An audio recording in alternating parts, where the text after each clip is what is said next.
as you walk, I mean, you're, I was anyway, I don't know about everyone, but you look to sort of, to measure your achievements. Somehow, um, you want to reassure yourself that you're achieving something.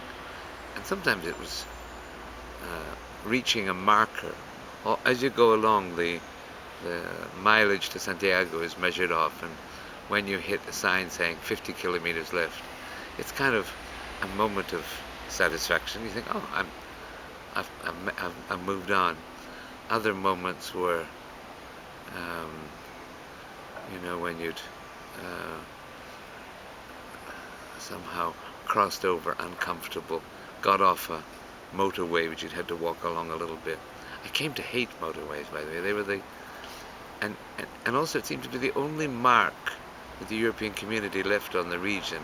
They seemed to give the provinces bags of money to build these hideous motorways that carve up the countryside, and I wonder whether they produce any lasting good.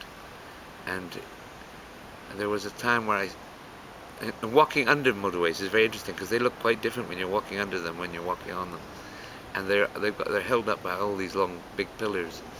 And there was one moment I was watching a motorway, and there were more people and pilgrims walking on a dirt path than were motor cars going on this hugely expensive motorway. Other achievements, or sense of achievement, was negotiating, of course, the arrival at the hostel. There's a sequence of steps you have to go through when you arrive at the hostel, and as a walker you have precedence, and then come pilgrims on horseback, and then ones who are treated with real disdain are people who bicycle. And strangely enough, the Portuguese, I never saw a Portuguese woman on the Camino at all, but there were a lot of Portuguese men, but they were all on bicycles, and they were all dressed up in their lycra gear and looking and acting as if they were on the Tour de France and had all their fancy clothes. But they were treated with pretty good disdain. But you had to sign in and get your pilgrim's passport stamped and be told the rules of the house and assigned a bed. And when you finished all of that, you said, now I've completed my day's work. It was a bit like signing off at the factory, I guess, and feeling you'd got somewhere. And then, of course, the arrival. The day before I arrived, Chris Cooper, a pal of mine, flew out to Compostela and got on a bus and came to meet me to walk the last day, and to pretend that he was a pilgrim marching into Santiago. And I watched him struggle, because the last day was a long day, and of course he hadn't prepared at all, and I don't think he believes in preparation, and I hardly do, but I did a little bit of training, as you know.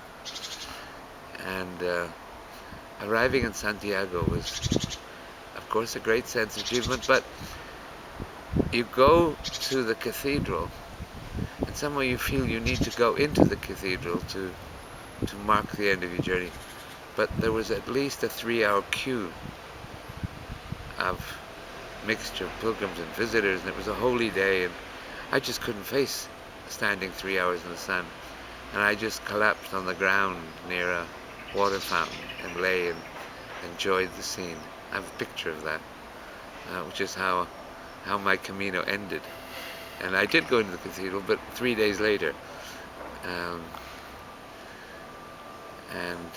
Then I had to go and get my, what they call Compostela, which is my diploma, my certificate to prove I'd done the walk. And I presented my passport with its stamps in it. And the woman said, "Did you walk all the way?" And I said, "Yes." And she looked at me as if she didn't believe me. She said, "Are you sure?" I was really offended. I offered to show her my feet.